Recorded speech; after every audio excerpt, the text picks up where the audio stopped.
Parler des 100 premiers jours de Joe Biden à la Maison-Blanche est intéressant tout d'abord parce que ça nous permet de comparer avec son prédécesseur Donald Trump. Et ce qu'on constate d'emblée, c'est qu'il y a une volonté d'être dans un storytelling de l'unité, ça on l'avait déjà pendant la campagne, mais aussi de l'optimisme. C'est vraiment tourné vers l'avenir, alors que Trump était quelqu'un de très pessimiste, de nostalgique, ou dans les vœux pieux, par exemple, on se souvient qu'il disait la Covid, ça passera tout seul, etc. Donc là, on est dans l'optimisme, dans l'unité, et aussi dans le volontarisme. Il y a vraiment la volonté de remettre de l'État dans l'économie et dans la société, et de redonner confiance dans l'action politique et dans le politique auprès des électrices et des électeurs de la petite classe moyenne en particulier. C'est vraiment la cible de Biden dont on sait qu'elle s'est sentie depuis une vingtaine d'années déçue par les décideurs politiques, flouée par la mondialisation économique et culturelle, et qu'elle se sent un peu délaissée par les institutions. Eh bien, il veut redonner confiance dans ces mêmes institutions.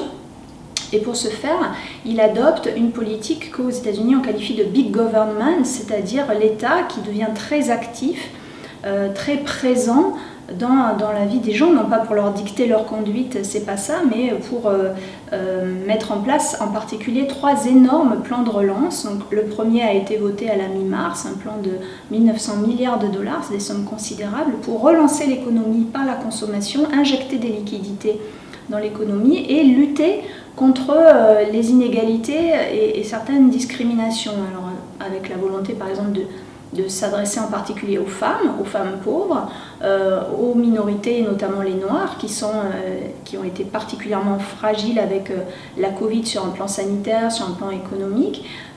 Et il ne s'agit pas de séparer les catégories de gens en ciblant, on ne veut pas séparer les gens, mais au contraire construire un universel qui est plus inclusif. Et je prends un exemple en particulier.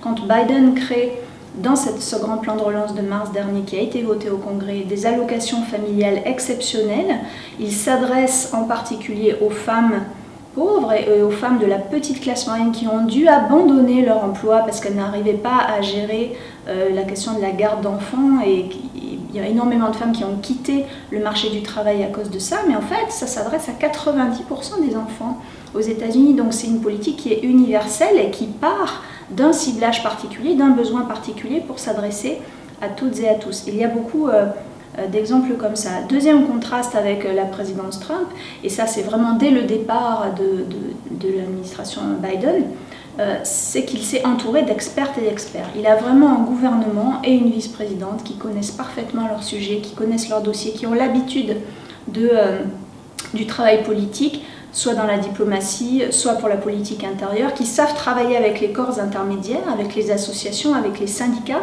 avec les militants et tous les groupes en fait qui ont permis la victoire de Biden. C'est les gens qui viennent du monde écologique, du monde féministe, du monde antiraciste, du monde syndical, je l'ai dit. Et donc cette capacité d'être dans un pouvoir qui est très participatif et qui s'appuie aussi sur la société civile, et ça lui donne une expertise supplémentaire. Ensuite, ce qu'on constate, c'est à l'international un ton qui rompt avec l'insulte, l'invective, la menace et sur le fond les volte-face, et qui est dans la fermeté et qui est déterminé également. Donc il ne s'agit pas d'être angéliste sur ce que va faire Biden à l'international, et lui-même ne l'est pas. Il est très ferme sur la Chine, il est très ferme sur la question des droits humains. Vis-à-vis de la Russie, il a eu des mots assez durs, en approuvant un journaliste qui lui disait « Est-ce que pour vous Poutine est un tueur ?» Il dit « Oui, pour moi c'est le cas », en qualifiant via son secrétaire d'État Anthony Blinken le massacre des Ouïghours de génocide. Et ce que veut faire Biden, c'est réhabiliter la démocratie américaine, les États-Unis, l'image des États-Unis sur la scène internationale qui avait été vraiment malmenée pendant la présidence Trump. Et pour ce faire, il valorise les idéaux de démocratie et de liberté. C'est vraiment ce prosélytisme américain que l'on connaît depuis plusieurs décennies. Et sa stratégie consiste à emmener avec lui les démocraties européennes et asiatiques pour promouvoir cette démocratie à l'international, tout en gardant le leadership, mais en étant dans quelque chose d'assez multilatéral, un multilatéralisme modéré qu'on va retrouver aussi au sein de l'OTAN, qu'on va retrouver aussi au sein de l'OMS, que les États-Unis ont rejointe après l'avoir quitté sous Trump, et qu'on va retrouver dans les questions de gestion du dérèglement climatique, puisqu'il y a eu un premier sommet organisé par Biden en virtuel il y a quelque temps sur cette question de l'environnement. Un mot également sur Kamala Harris. Kamala Harris, il faut parler aussi, je crois, des 100 jours de Kamala Harris. Si on la compare à son prédécesseur Mike Pence, eh bien, il y a un contraste énorme, c'est-à-dire qu'elle est vraiment dans tous les gros dossiers de l'agenda politique national et international. Joe Biden lui a confié par exemple les négociations avec 3 pays d'Amérique centrale sur la question de l'immigration clandestine, Guatemala, Honduras et Salvador. Et puis elle discute avec les chefs d'État étrangers sur les questions climatiques, sur les questions de Covid, sur les questions des inégalités.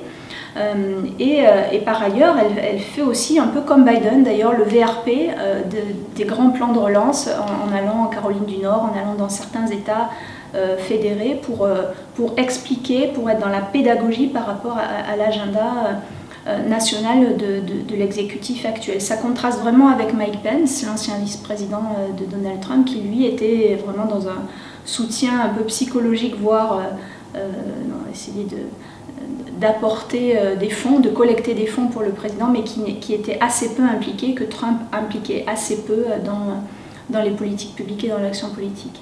Donc on est vraiment dans une présence extrêmement volontariste qui réhabilite la puissance publique, qui réhabilite l'action politique. Et comment va-t-il financer ces grandes réformes ? Eh bien, c'est une des questions qui sont sur la table aujourd'hui, sans doute par une augmentation des impôts des plus riches. On sait que Trump avait fait une énorme réforme fiscale en 2017 qui avait favorisé les très grosses entreprises et les très riches. Une des choses que veut faire Biden pour financer ces grands plans de relance, c'est par exemple doubler l'impôt sur les revenus du capital pour ceux qui gagnent plus de 1 million de dollars par an. Il veut faire passer le taux d'imposition des sociétés de 21 à 28%. Trump l'avait baissé de 35 à 21%, c'était considérable, donc il rétablit un certain équilibre. Et puis on va voir comment il prévoit de réorganiser le budget des États-Unis l'année prochaine, le budget fédéral.